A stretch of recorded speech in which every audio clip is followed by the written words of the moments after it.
Tipping Point, c'est le point de bascule. Entre l'émerveillement devant la prouesse de ces acrobates et le questionnement avec cette structure métallique qui symbolise le monde. C'est un peu cette image donc des structures sociales qu'on a aussi, des sociétés, et de se rendre compte que la moindre petite action, quelque part, en fait, peut avoir des conséquences autre part.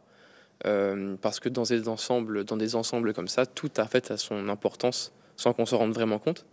Et tout le monde a un rôle à jouer. Ces artistes venus de Suisse, d'Italie et même de Normandie virevoltent tout le temps. Et partout.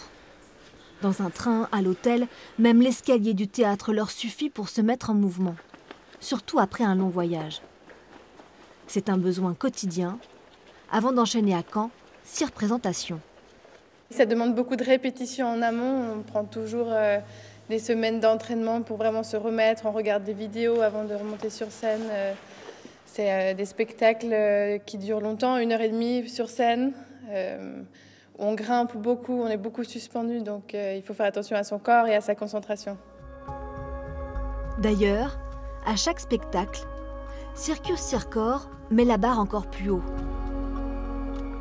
Aquanauts, leur toute dernière création, soulève 30 artistes à 50 mètres au-dessus de l'eau.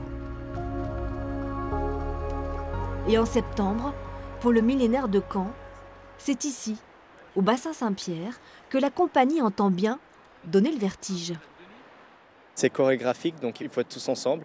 Et c'est surtout aussi une certaine peur du vide quand même, parce que d'être en haut, ça fait peur un peu. Et du coup, il faut battre la peur, mais aussi rester en connexion avec les autres pour créer justement une image assez impressionnante.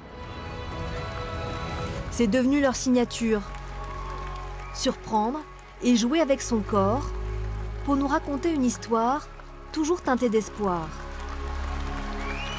Avec Aquanauts, la compagnie nous invite à rester unis, main dans la main, pour être capables ensemble de tout surmonter.